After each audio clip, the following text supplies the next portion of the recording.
When Congress is hopelessly gridlocked, what can the righteous do? Our guest will offer insight. You've heard one word define where they're coming from, and that's the word resist. In other words, be in opposition to anything that President Trump wants to do or take forward. It doesn't matter if it would hurt or help the American people. They don't care because their focus has been on not only resisting the Trump agenda, but they've been focusing on impeaching President Trump.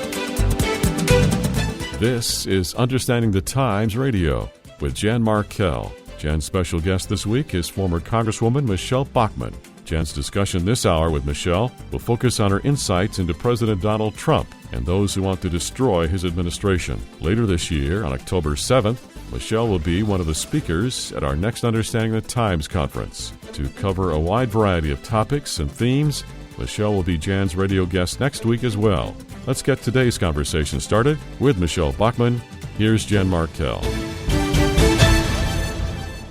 Welcome to the program. You know we look at news, views, truths from a decidedly biblical perspective to help you understand the times, contend for the faith, become watchmen on the wall. And you also know I've been featuring this summer my conference speakers coming up this fall, October the 7th. Just recently talked to Pastor J.D. Farag and Amir Sarfati and Mark Hitchcock, and we're talking this hour, actually, for probably a couple of weekends with an in-studio guest, the one you haven't heard from here over the summer months and weeks, and that would be Representative Michele Bachmann. Michele, welcome back to the studio and to Understanding the Times Radio. Thank you. Great to be back with you and your wonderful audience. You were just at the, probably 10 days ago, the Faith Advisory Initiative meeting in Washington. I want to talk to you a little bit about that. But let me ask you this first. Congress seems to be, I'm going to use the word gridlock, hopelessly gridlocked. You've got the left. I mean, they're not there to improve America. They're there only to push back. You've got seemingly two factions in the Republican Party. You've got some staunch conservatives, and then you've got others who are just going along to get along. Many are globalists. How do you see this gridlock? And right now, Americans are watching both the House of Representatives and the Senate. We're watching Obamacare dealings, socialized medicine, and everything seems to be, I'm going to use the word again, gridlocked. What are we to make of that? On the side of the left, usually associated with the Democrat Party, you've heard one word define where they're coming from, and that's the word resist. In other words, be in opposition to anything that President Trump wants to do or take forward. It doesn't matter if it would hurt or help the American people. They don't care because their focus has been on not only resisting the Trump agenda, but they've been focusing on impeaching President Trump. So this is like amazing. He didn't have even a 1-second honeymoon in this country once he was inaugurated. I was there on Inauguration Day in Washington, D.C. As many people know, there was a march in Washington, D.C. against him immediately after his inauguration. So he's never had 1 second without controversy. Yeah. But I think what's surprising that you brought up is even on the Republican side, we see a lot of Republicans that oppose President Trump and who oppose his agenda, and there's a reason for it, and I think we can hopefully get into that. I want to transition to another related issue, and that is the globalists, the one world system folks, because they were, in a sense, defeated back on November the 8th. They really thought that they had their victory assured with Hillary Clinton. The globalists want, simply stated, a world government. And I think that requires a crisis, and there's some options here for a crisis. How do you feel the globalists will try to circumvent Donald Trump? Obviously, they continue to try to make him one of them. Are they succeeding at all? They're not succeeding in making him one of them because he isn't one of them. He is committed to the United States of America and to standing for the best interests of the United States. Donald Trump, to understand him, you really need to understand one word, and it's winning. He loves to win. He loves to win, whether it's in business. He wants to see the United States win. He really is excited about raising the stature of the United States globally and seeing the United States become strong again in our military. Our military is building up our men and women who bravely serve us. President Trump has already passed, for instance, the Whistleblower Act, so that we've actually had over 500 people rightly fired from the VA because they were terrible and hurting our veterans, and more people have been under suspension expansion. And so he inherited a huge mess, both on the global stage, but also within the U.S. government. He's not whining about it. He's just setting about setting it right. This is what he does for a living. He works extremely hard. When I was with him, he and the vice president have been working nonstop 70 days in a row. They hadn't taken a day off. And it was an awful lot of work that has to be done. But he's up to it, and he's making it happen. And people across the world are seeing it, not the globalists. The globalists are being frustrated at every turn because he's a very unusual character. He's not predictable, other than he is committed to the United States, and he is unashamed in standing up for increasing an awareness of God in the United States. He recognizes how important that is and that is a basis of Western civilization.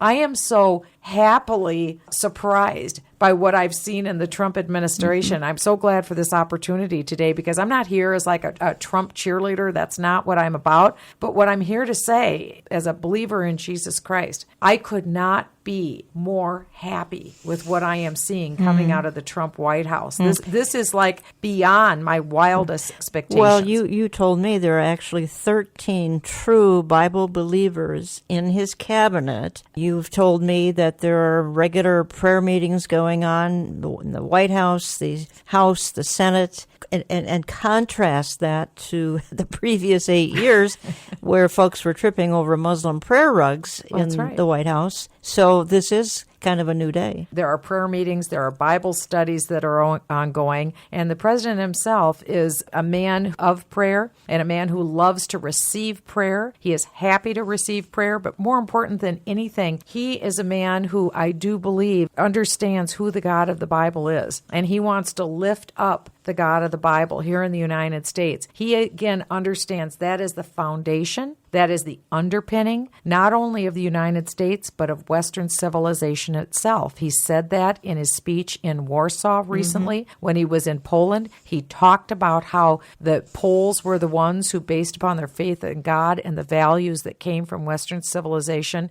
they never gave up and they fought. And he has said the same in the United States. And every time he speaks of veterans, he has a tremendous love for veterans. In the same breath, he usually always recognizes God, and God is the foundation of this country. And he said again also that things that were very commonplace in the United States, for instance, a coach praying with their team before a game, he said, what is wrong with that? Why aren't we doing that? Why aren't we saying Merry Christmas? These aren't just, political one-offs. He genuinely loves America, and he loves the way America has always lived and existed based upon a respect and a reverence for God. That's what he wants to bring back again, and he is. You're listening to Understanding the Times Radio. I'm Jan Markell. I have in studio with me the familiar voice of Michele Bachmann. As you know, she ran for president of the United States in 2012, and she's one of my conference speakers coming up Saturday, October the 7th, just outside Minneapolis, Grace Church, Eden Prairie, Minnesota, along with Amir Sarfati, Pastor J.D. Farag,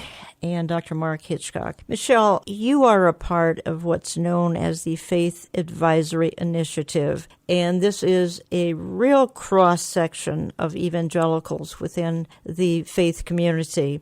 And you've been called on by Mike Pence, President Trump, and others to come alongside of President Donald Trump to speak into various situations, to pray for him, etc. And as I look over those who are a part of this initiative, you've got some very solid folks. I believe there's Franklin Graham, Dr. Robert Jeffress, James Dobson, David Jeremiah, just some really solid folks. There are others who some would say maybe they're not quite so solid, and I think they're concerned about, for instance, of Paula White, who is, I believe, one of the most instrumental in Donald Trump's coming to faith. She's a Word of Faith pastor, which I think troubles some people. Recently, it was shown on Drudge Report and other places that Rodney Howard-Browne was a part of the meeting back just about 10 days ago. That troubles a lot of people, including me. He's the sort of the founder of the Holy Laughter movement, which I've got real problems with. So my only point is you've got a cross-section on this Faith Advisory Initiative. You were there about 10 days ago. Just give me some feedback, what you saw. It was a profoundly uplifting day for me personally. We were called in to come together as a board. We'd understood that maybe we would be talking about some policy issues. We really didn't know. I didn't know really what was going to happen. It was just setting aside the entire day in the White House complex in the Eisenhower building. And so we came in and we got started, and it was a time where we weren't just spoken to and given briefings. We were asked for our input on issues that we were concerned about. And it was recognized that we don't agree. We don't all agree theologically. We don't all agree on issues. But it was a time of dialogue to be able to bring a faith perspective into the White House, which is extremely refreshing when you consider that really wasn't what was happening for the last 8 years. And as I saw the day move on, it was very clear to me how the Lord is working mightily in our government. And I believe, this is me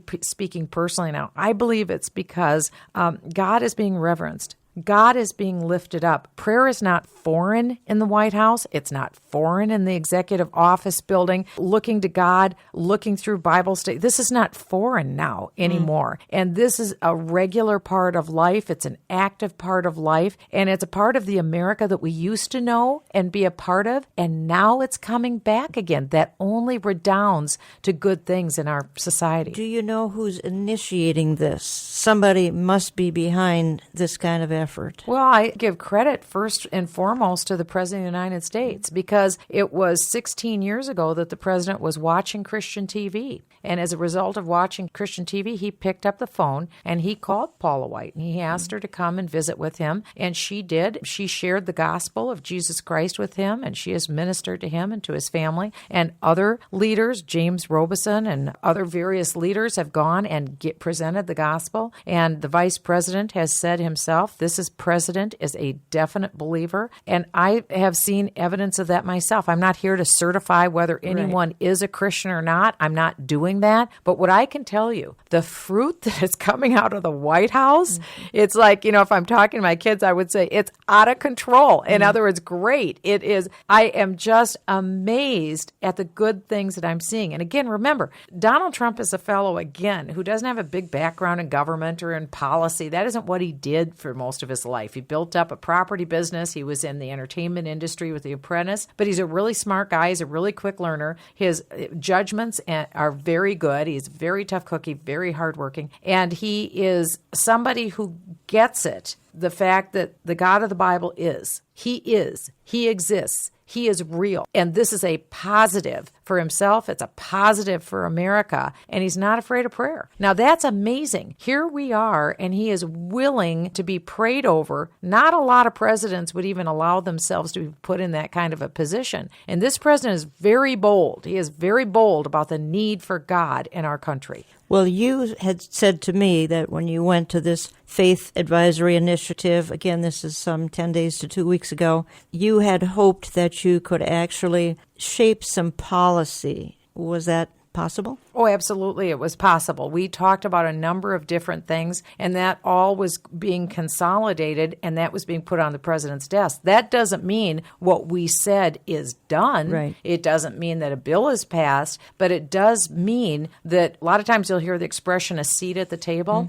The faith perspective voice was put on paper, and it's put directly on the president's desk, and he will hear what our thoughts are. And again, that's why I want to thank your listeners, because so many of your listeners have been fervently praying for our country. They've been praying for the president and the vice president who name the name of God and who name the name of Jesus Christ. And because of those prayers, I do believe that godly people are being raised up. They're being put in positions of authority, but it's for the purpose not to force people to become Christians, for instance. It is because that's what the left always worries about, that people are going to be forced. It's nothing to do with that. It's about listening to what would be the best for America. My judgment historically, as someone who's a Christian who's been in government, is that biblical principles work. They're reality, and they work. They work well. And that's what we're trying to do, bring biblical principles to the president's office, and then he can decide what he wants to do from there. Well, you said to me that people need to pray that godly policy advisors would come into Donald Trump's life. Yes. godly spiritual advisor. He seems to have a fair number of spiritual advisors. How spiritually sound, I don't know a lot of these folks. I know that Franklin Graham is extremely sound. I don't know all of the others. Robert Jeffress is extremely sound. But I think you're suggesting that some policy people come into his life so that sound policies could be drafted as well. Oh, sure. I think that's for the good of the country. We want people with sound policy who will come in and speak into his life because, again, he doesn't have a background in policy. But I'll tell you what he wants to, he's very quick and he wants to know what's the problem. How can we do it? How quickly can we get it done? Like I gave the example about the vets. He loves vets, right, and he got that into place. He understood how important it was to get a very good justice in. We got Justice Gorsuch. He has also nominated 23 great people for the judiciary, all people that we would love to see on the bench. And the holdup has been actually the Republicans in the United States Senate. It's a real problem. He's nominated 23 great people. Only 2 have been confirmed. This is ridiculous, and I hope we can talk about that because there's things that your listeners can do to help this process move along. But the main thing I want your listeners to know is that I truly believe their prayers are being answered wildly because I'm seeing in Donald Trump and Mike Pence and the people who are serving us in the White House, they're normal people. They're very normal. They're happy people, and they love the country. They're trying to do the very best they can, and godly people are speaking into their lives. They're listening to a lot of voices, but whereas godly people, for my estimation, were excluded from public policy, they are no longer being excluded. How much influence actually does, for instance, a Jared Kushner have? Family member, background being kind of a liberal Democrat. How much influence would a Jared Kushner have? Well, it's hard for me to say. I mean, I'm not there every day in the White House. You met him. Oh, sure. I've met him several times at the White House. I was privileged to be there for the National Day of Prayer and a dinner with the president, but also now for the faith leader meeting about 10 days ago. And he's very respectful, and he is serious about wanting to help the president. One thing that's clear is that he is not the president. The president is the president, and he respects the chain of command. He listens to the chain of command. He had all good things to say about Vice President Mike Pence, and the president had very good things to say about the vice president. They made it very clear that the president and the vice president work together very closely. Every day they're together. Every day they're conferring. It's a very good team working together, and I think that was one of the best choices that the president made, and you will hear that from Jared Kushner as well, that Mike Pence was an excellent choice for this country. Yeah, and you've actually expressed some hesitation about some of those serving actually in his inner circle. I think I want to get to talking about that in my second segment because you have told me you've got some concerns. For instance, James Mattis, even General McMaster,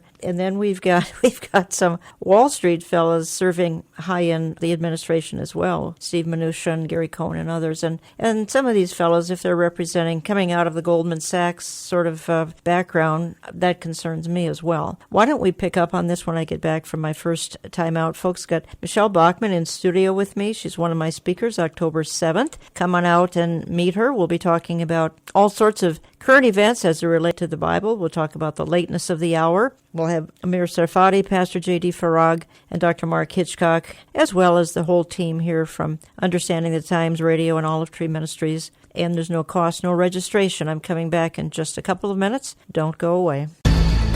Don't miss Understanding the Times Radio next week when Michele Bachmann returns to discuss Islam and the problems Islam is causing in many communities across our nation. Since Michele will be with us for this current two-part series, we suggest you wait until next week to order copies of both programs. To order just one or both programs with Michele Bachmann, phone 763-559-4444.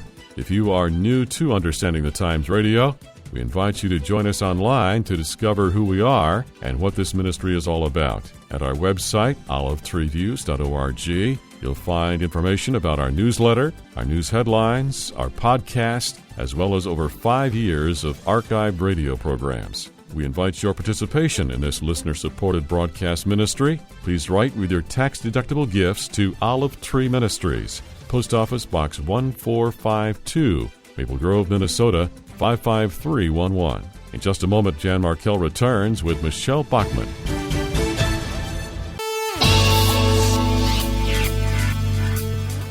We are finalizing our 21st Understanding the Times conference. for October 7 at Grace Church in Eden Prairie, Minnesota, just outside of Minneapolis. Please consider joining us from 9 a.m. to 5 p.m. There is no cost or registration needed, but you need to make hotel reservations early. Meet believers from across America who take our time seriously but have a hope and expectancy many do not have. Our speakers include Amir Sarfati. Thessalonians chapter 4, he says, the dead in Christ will rise first, and then we that are alive will be caught up in the air. In other words, he was completely sure it's going to happen in his lifetime. And that's the way we should live, as if it is going to happen at any given minute. Dr. Mark Hitchcock. And to me, that's a great picture of Bible prophecy for us. Knowing what's coming gives you peace of mind. And the Bible tells us that prophecy has a calming influence on our lives. Pastor J.D. Farag. That's not to be dismissive of the seriousness of what's happening in the world today. But thankfully, we have prophecy in the Bible that tells us not only what's going to happen at the time of the end, but why it's going to happen and where it's going to lead. And by the way, spoiler alert, we win. Michele Bachmann. These people don't give up. That's what we don't understand. That is everything for them, is their strategy to get to one world government. And they will do anything, including lawless actions, to get there. Visit our website for details, olivetreeviews.org. That's olivetreeviews.org. Or call us at 763-559-4444. That's 763-559-4444. Helping you stay informed on issues that could change your life.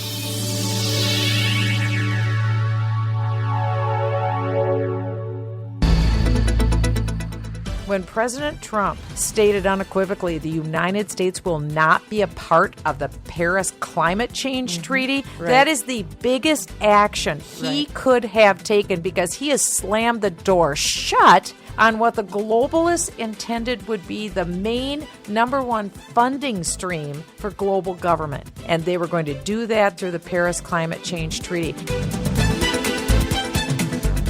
From 2007 to 2015, Michele Bachmann represented Minnesota's 6th Congressional District, and she was a candidate for president in 2012. Currently, she's a frequent speaker in conferences around the world. We invite you to come hear Michele in person at our next Understanding the Times conference, October 7th in Eden Prairie, Minnesota. Once again, Jen Markell. We will no longer surrender this country or its people to the false song of globalism. The nation state remains the true foundation for happiness and harmony. I am skeptical of international unions that tie us up and bring America down. And under my administration, we will never enter America into any agreement that reduces our ability to control our own affairs. And welcome back. And we've been talking for the first segment at least about a number of issues, including the one world government situation. Let me just quickly say that you can get a CD of any program, and I'm going to tip you off here real early that we're going to be doing 2 interviews with Michele this week and next week. If you'd like to get a couple of CDs, you might want to wait until we finish the 2-part series next weekend. You can become a CD subscriber. You have to call us for that. That's just $15 a month, but we have to process that with a credit card. I have Michele Bachmann in studio with me, and we're talking, the first program anyway,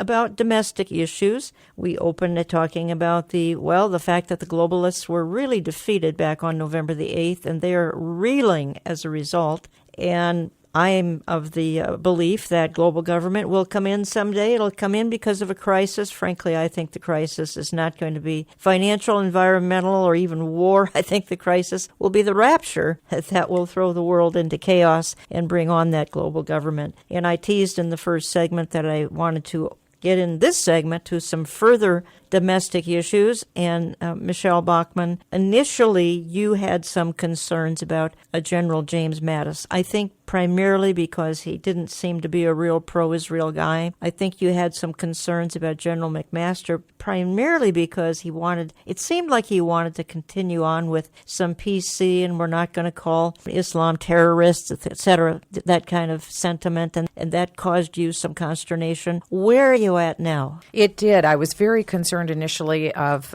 potential anti-Semitism. That's part of what I was reading, but I have not seen that coming from General Mattis. As a matter of fact, he has done a brilliant job at defeating ISIS. He's moving down that road. For the first time now, ISIS has been completely defeated in Mosul, in northern Iraq. That was a huge victory, and of course the media made nothing of it. They want to talk about this fake Russia collusion that nobody's been managing to find. But in the meantime, General Mattis is doing a brilliant job on pushing ISIS to defeat, and I am extremely grateful for the direction that is going. When it comes to General McMaster, I have talked to people on the inside who said that he is a very good guy when it comes to dealing with radical terrorism and Islam. And I think I would like to encourage all these guys in the military and wherever, get away from political correctness. Don't worry about it. Take a cue from President Trump. He is not politically correct, as everybody knows. And I think the American people are ready to get rid of political correctness. They're worried about everybody's feelings being hurt, including hurting the feelings of terrorists. I'm not really worried about hurting the feelings of terrorists.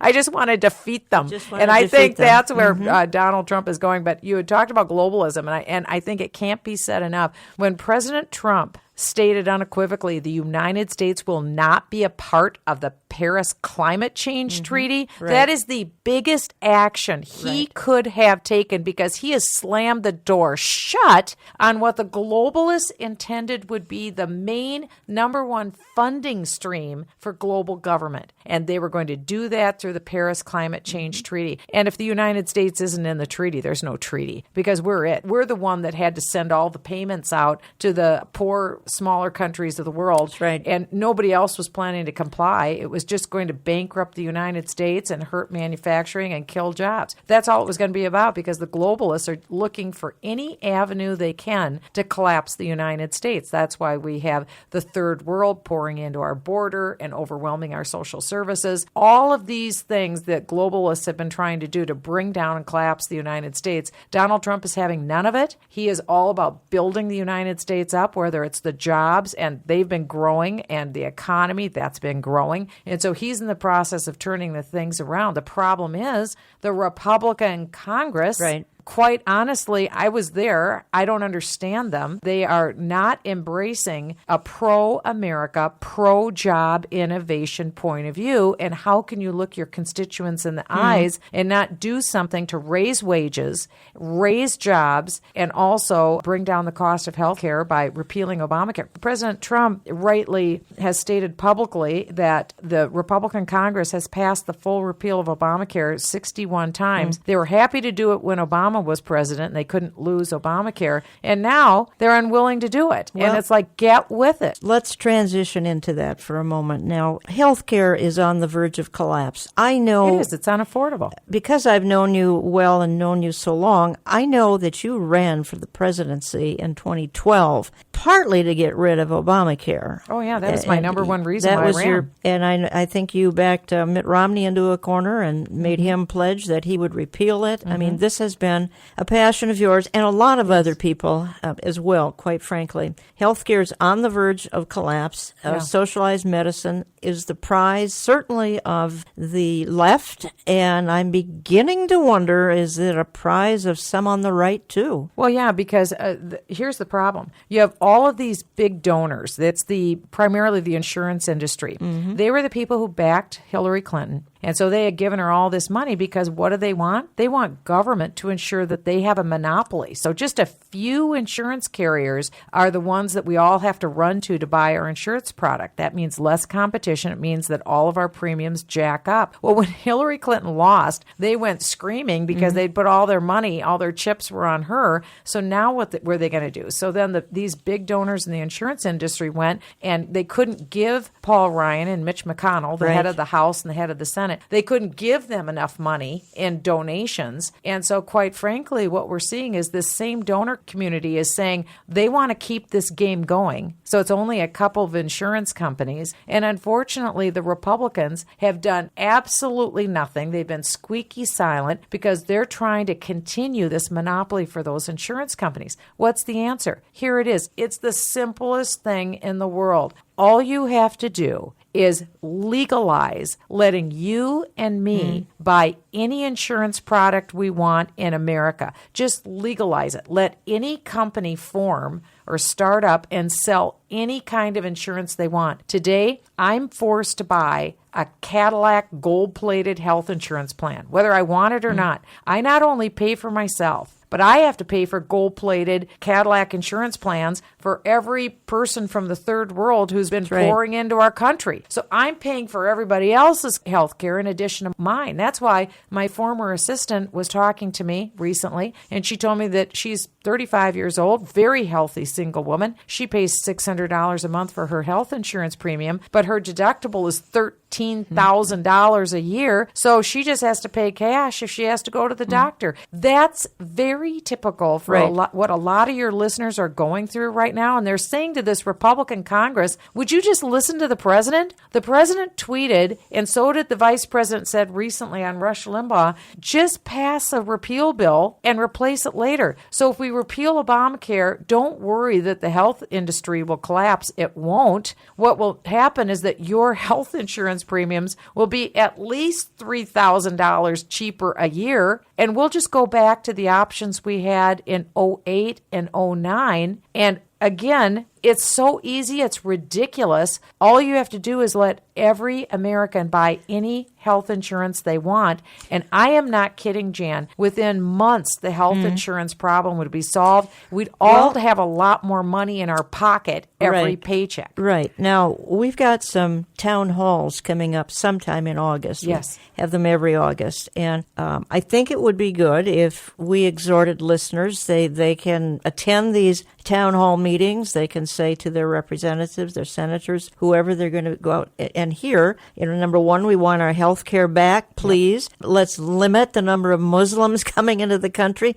And we're going to talk about that in our second program, by the way. Basically tell them, look, keep your promises or else. That's right. And after all, this is what they spend millions of dollars on TV ads every fall, telling you what they're going to do. Now they have to stop being hypocrites and actually do it. I mean, we're all sick of this. We've seen this game before, and we all realized when Donald Trump was elected on November 8th that this was the last exit ramp for this country. God performed a miracle. We were given a reprieve. We have been faithfully, daily praying for this country and our president. God is answering that prayer. Now the Congress has to get whipped up into shape. And in August, they're home for parades. They're home for town hall meetings. And I would suggest, really, your listeners through their churches, invite your local U.S. senator, invite your local U.S. House of Representatives person. Their name is in the phone book, or you can look it up online. It's in the government section. So just call them up and say, look, we can have 500 people in our church. We can have 1,000 people in our church. We want you to come in. We're not going to embarrass you. We just want you to come in. And we want to talk to you about things that are concerning for us. And then talk to them about taxes, talk to them about regulations, talk to them about health care, and talk to them about faith issues. What do you think about defunding Planned Parenthood? What do you think about Americans having to be forced to pay for abortions, or whatever issue it is that you care about, or marriage, or whatever issue? Bring that up, and you can do that. And many of these U.S. senators and House members, especially who are Republican, they count on the faith community for our vote. Well, Donald Trump wouldn't be president today if it hadn't been for the evangelical Christians in this country. There's no question. Over 81% of all evangelicals in this country voted for Donald Trump. He would not be president today. It's because Christians got out and voted. Well, now it's time to say Donald Trump is doing what I think he needs to be doing. He's not perfect, but I will tell you, I have been shocked by how grateful I am at what he has done as president. Again, I'm not a Donald Trump cheerleader. I'm telling you, as a believer in Jesus Christ, I am amazed at what I'm seeing happening in the White House for good. Now we need to goose these U.S. senators and and House members and say, this is not politics as usual. Get up off your sorry rear end in the vernacular and go and do what you said you were going to do. Remember, every day that goes by is one less day of this presidency. There is no guarantee how any future election is going to turn out, and they have very little precious time to do something. And I'll give you one example. In the Senate, we have a Republican senator from Iowa, Chuck Grassley, who is the chairman of the Judiciary Committee. Donald Trump has nominated the most wonderful pro-life, pro-original construction of the Constitution justices, 23 justices. We have a Republican Senate. They confirm. Only 2 of the 23 have been confirmed. If I was the Senate Judiciary Chair today, Jan, I would call a committee hearing and I would put all 23 on the docket and we wouldn't leave until they were all confirmed today. There is no reason in the world why we can't do that. Meanwhile, we have all of these super liberal, anti-constitutional Obama judges sitting on the bench and they're overruling Donald Trump every day, like on his executive order saying, look, if you're coming from a terrorist country, we're going to do extra vetting before you came in. Thank you, Mr. President, for trying to keep our country safe. We need other judges on the bench that will read federal law and who will follow the Constitution, because what Donald Trump ordered regarding national security is 100% constitutional, and we need judges who are going to follow the Constitution. So contact Chuck Grassley in Iowa and say, get with it, and get with it, you Republican senators, and get these judges through. All right. The Senate has confirmed only 50 Trump nominees to date. In the federal government. Now, Yeah. let me explain that. Now, that's the entire federal government. Exactly. Only 50 people. And in 2009, the Senate confirmed 202 Obama appointees at this time. And so what that says is that Republicans were giving Barack Obama his way, and now when there's a Republican Democrats president, they put their foot on the brake and they're thwarting this president. It's like, what in the, whose team are you on? Not America's What team. is not on America's, not on our team. I am so mad at these guys. I call up my former colleagues. I email and I text my former colleagues and I said, what gives? What's going on? I live out here in normal land. I live in Realville. And I know that the American people are sick to death of these Republicans thwarting President Trump at every turn. And I think it's about time they stop this. For whatever temper tantrum they have, they need to get on board and they need to pass this agenda, because we've got to repeal Obamacare, we've got to cut down the cost of people's health insurance premiums, and we've got to lower people's taxes, and we've got to get jobs again in this country, and we've got to stop the unending pipeline of poverty of dumping people from the third world on the American citizen taxpayer who has to pay for their free housing and their free health care and giving them free cars, and it is destroying the country because they aren't coming in with Judeo-Christian values. In fact, some of them are even coming in with the hope of turning this country into an Islamic caliphate. We're going to talk about that in program number 2 for next weekend. I've got just a couple of minutes left in this segment, Michele, but to talk a little bit about this transgender issue. We were talking about that during a break, and I think folks, because this is sort of the issue of the decade here, and it came into being in the last administration because they were obsessed with these kinds of abnormalities, if I dare say it. Well, nobody ever even heard of it before. Of course not. Yeah, and so all of a sudden, out of nowhere, under President Barack Obama, all of a sudden we understood that little 13-year-old girls in the local junior high locker room, shower room would have to be sharing a shower with a 17-year-old boy from high school because he might think he's a girl today. I mean, this is like beyond ridiculous. Well, then we find out, I wasn't even aware of this, that under Barack Obama, he mandated that our U.S. military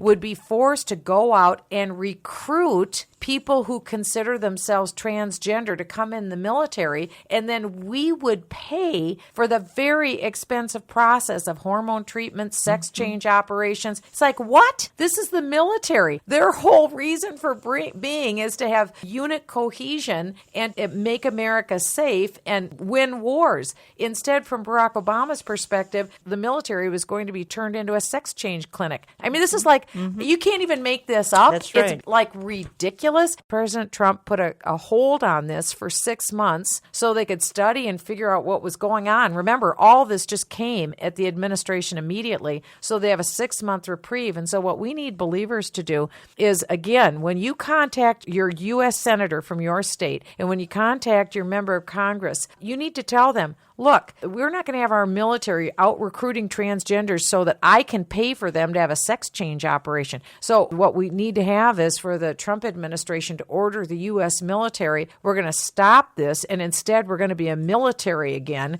and hopefully men are going to be men and women are going to be women, and what we're going to do is focus on defending the United States of America and winning wars so that America can be safe. We're not making this up. This is not some weird thing we read off of some internet story. This is one example of what Barack Obama did to this country. Exactly. This is part of the devastation that he left. And I mean, Jan, you and I could spend 100 hours talking about how Barack Obama, and again, I'm not trying to be Democrat, Republican here or racist because he's black and I'm white. That isn't what this is about. This is about we love this country. God gave this country as a gift to the world and to us. Why? Because we had Christians who were unashamed to be Christians, unashamed to name the Bible, unashamed to have a stand on biblical values. And Barack Obama, I'm not kidding, for 8 years, he did everything he could to destroy the biblical values of this country. Mm-hmm. Now Donald Trump is trying to lift up those values again in the United States.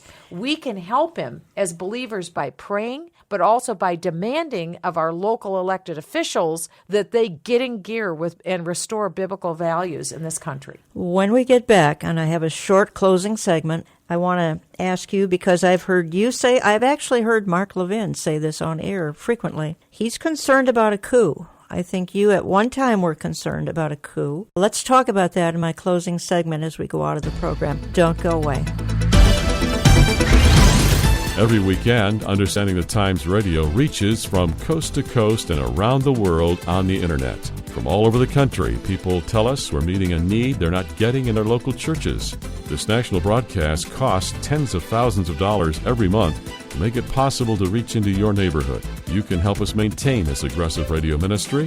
Please consider partnering with us. Your tax-deductible gifts are welcome online at olivetreeviews.org, or when you write to Olive Tree Ministries, Post Office Box 1452, Maple Grove, Minnesota 55311, or when you call 763-559-4444. Thank you in advance for helping us bring this message to America and the world. Michele Bachmann and Understanding the Times continues right after this. Thanks to all of you who either pray or financially support this radio outreach. If you appreciate the inconvenient truth coming to your neighborhood, would you think about a one-time tax-deductible gift to Olive Tree Ministries? We have served the Christian community across North America and the world for 16 years. This ministry and radio outreach are committed to bringing you news and information you won't find many places. We are also committed to bringing you the good news that Jesus Christ is in charge of a decaying world, and He offers a lifeline of hope to everyone who calls on His name.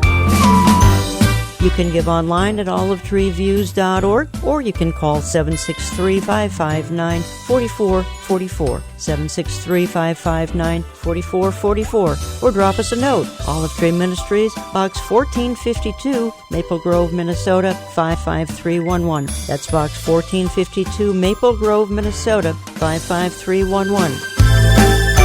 We have a message about today and tomorrow. Because the King is coming back, we just want you to be ready and to know where you will spend eternity.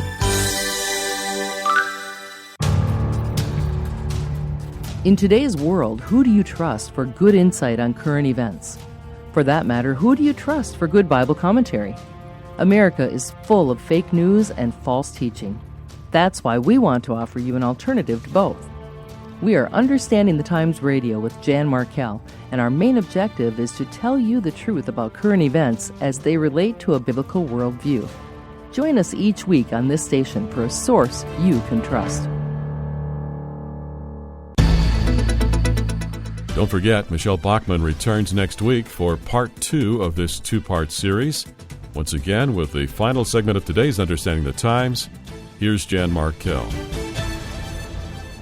Our strong alliance with Poland and NATO remains critical to deterring conflict and ensuring that war between great powers never again ravages Europe and that the world will be a safer and better place. We're working with Poland in response to Russia's actions and destabilizing behavior. And we're grateful for the example Poland has set for every member of the NATO alliance by being one of the few nations that actually meets its financial obligations. Not only must we secure our nations from the threat of terrorism, but we must also confront the threat from North Korea. And that's what it is. It's a threat. President Duda and I call on all nations to confront this global threat and publicly demonstrate to North Korea that there are consequences for their very, very bad behavior. We're wrapping up our first hour with Michele Bachmann. She'll be back next weekend. Encourage you to get a couple of CDs and hand them out to friends who don't have access to this kind of information. You can always get it online at my website, olivetreeviews.org, olivetreeviews.org. Just go to radio and you'll see our complete archives there, about 5-6 years of programming. You can listen to this kind of program over and over again if you'd like. Follow us on Facebook, Jan Markell's Olive Tree Ministries. You can look into both my print and newsletter. I'm wrapping up here with Michele, and Michele, I kind of teased in that last segment. I want to talk to you about a couple of things in the literally very few minutes that we have left. I hear Mark Levin in the evenings very often. He's concerned about a coup coming against Donald Trump. I've heard you reference that a couple of times as well, your concern. Talk to us a little bit about that. I was very concerned back when the story came out that Steve Bannon had been kicked off the National Security Council, and then there were a number of other events that happened that looked like there was a real shift in power in the Trump administration. Because Donald Trump didn't have a big background in public policy, I was worried that people were going to come in and kind of do a bait and switch. I think that those concerns in some measure have been addressed. And again, there is no perfect scenario, but I love this president and what he's doing. I'm very, very proud of him. He's a tough guy, and he is not going to take the route that Bill Clinton took or that Barack Obama took or that George Bush took of really appeasement toward the North Koreans, because today it's now the son of the fellow who was in before. And Donald Trump is apprised of this situation, that this guy is very dangerous, very unstable, very unpredictable, and he is not about to allow anything negative to happen against the United States or really in the region. And so he is going to take every possible measure. Nothing is off the table. They've made that very clear. And of course, the final thing on the table is the nuclear option. That isn't off the table. He'll take whatever it takes to make sure that this fellow is not successful, and he's communicated that. Now, unfortunately, the Chinese,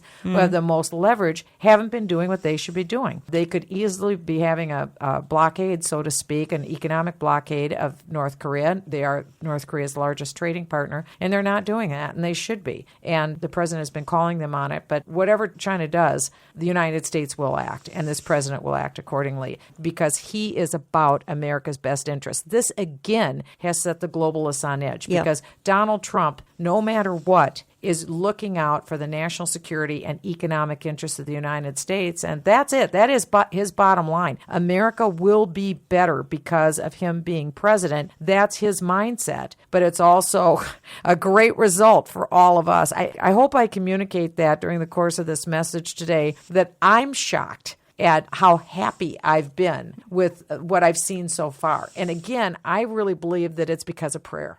I totally believe it's based on prayer. He's president because of prayer. The advances we've seen are based on prayer, and I think going forward, that is what we need. And it really comes down to us as believers. What are we going to do? Are we going to seek the Lord? Are we going to cry out for our nation, for our president? That's the key. I'm going back to policy here for just a minute, because there's something I don't want to skip over here in this first hour of recording. And we know there are some Obama holdovers in the administration. As a matter of fact, probably way too many. But do you sense there are some Muslim Brotherhood holdovers in the administration? And if so, how does one even get rid of them? Well, I have no doubt. Well, there's civil service. Yeah. That's the problem. Yeah. And under civil service, this is one thing that bothers me. I don't think there should be public employee unions. to be honest with you. I just don't think there should. I'm not against fair and good wages and benefits for people who serve the public. I used to be a public employee, but I do believe that it's antithetical to have a public employee union that's at odds with the taxpayers. You're supposed to be public servants. And what Barack Obama did with Valerie Jarrett is embed people all across the federal government, and once you're in civil service, you can't be bounced out. It's like virtually impossible.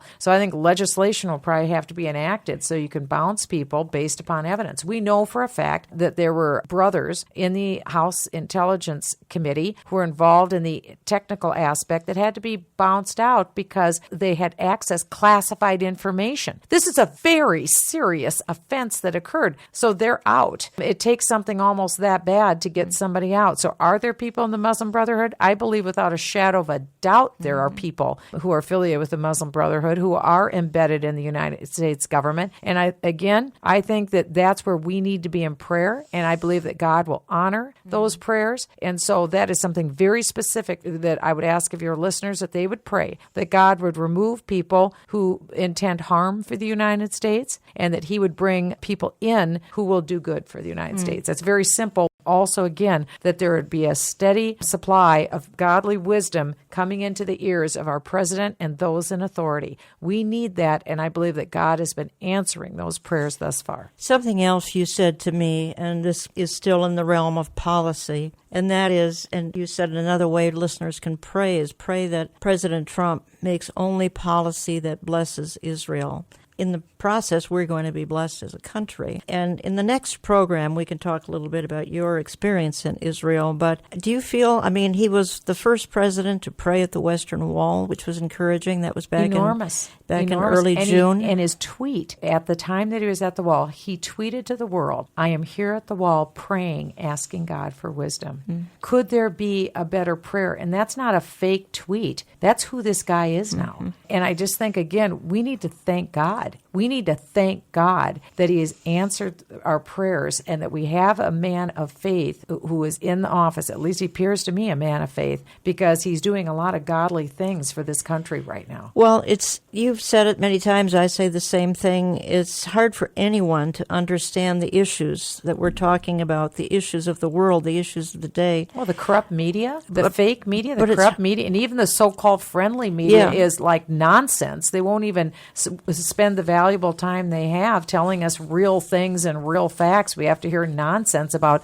this person said that about that person. What do you think about it? Who gives a rip? We need to have genuine information to work off of. I think if there was a channel out there that would do that, that'd be the number one channel in the United States. Well, American journalism is collapsing, That's obviously. ridiculous. It's obsessing over the destruction of the Trump administration. It's majoring in minors. It's majoring in fake news. 100%. And you've been a victim of that, of course, yourself. It's kind of come down to the only safe places. Talk radio still tells the truth, and you can find safe spaces on the internet that tell the truth. Otherwise, news is either fake, it's hysterical, it's unreliable, and that often includes our favorite cable channel, Fox News. But American journalism it is absolutely collapsing. Well, I'll tell you, that speaks to the success of Understanding the Times and Olive Tree Views, because this ministry is speaking directly to the hearts of believers. And believers want to know what in the world is happening. And that's what you are doing. You are looking at the time clock, the signs of the times, and you are then interpreting for your faithful listeners what is happening.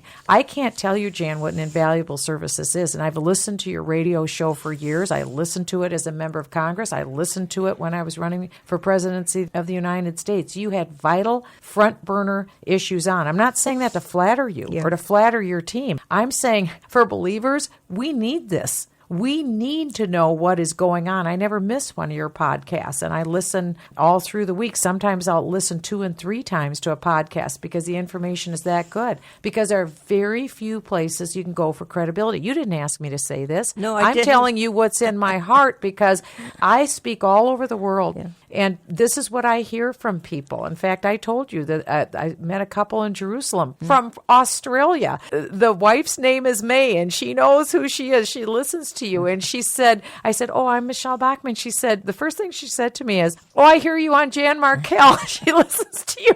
You are listened to and loved all over the world, and your entire team, Eric and, everybody who's on your team. They love you. And it's because you tell the unvarnished truth as according to the Word of God in the best way you can. And yes, we all make mistakes and we're all human, but we are so appreciative and so grateful. And I just want to say, on behalf of myself and really on your listener audience, we know you sacrifice, and we thank you and your team for what you do for the body of Christ. Well, thank you. And it is a team. We've got Larry Kutzler and Eric Barger and Jill Martin-Rishi. So it's she's so great. We got a team here that works together. We hope in sync. And we actually hope we have stirred things up, because, frankly, if more media outlets were stirring things up, people would get the truth, but they're not getting the truth. Michele, I'm completely out of time. Let me just quickly say to folks that we're going to come back next weekend. We're going to continue this. You have covered very expertly, I think, some of the inside the administration issues here this hour.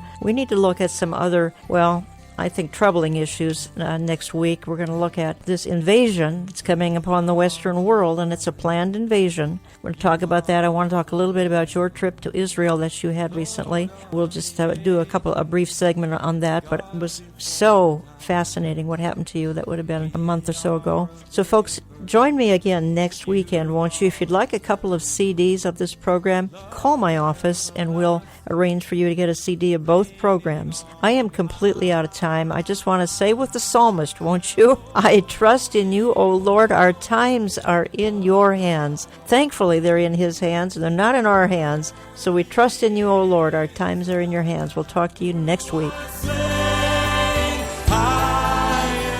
Thank you for joining us for today's Understanding the Times Radio with Jan Markell. We continue to reach the world by reporting current events from a biblical perspective. Costing us thousands of dollars, this listener-supported program is delivered each weekend nationwide and into your home. You can help us produce and distribute this broadcast. We invite you to partner with this ministry. With our ever-changing world, men and women of faith need to be aware of current events as reported and discussed through the lens of Scripture. With the blessed hope in view, each week Jan Markell brings you compelling guest interviews to highlight the dangers in today's world. To become our broadcast partner, please write with your tax-deductible gifts to Olive Tree Ministries, Post Office Box 1452, Maple Grove, Minnesota 55311. You can also help underwrite this program safely and securely at olivetreeviews.org or when you phone 763-559-4444. We're looking forward to hearing from you this week, and please continue to pray for the Olive Tree Ministries team. For daily global updates with a biblical worldview 24 hours a day, log on to olivetreeviews.org. Next week, Jan returns with another program designed to help you understand the times.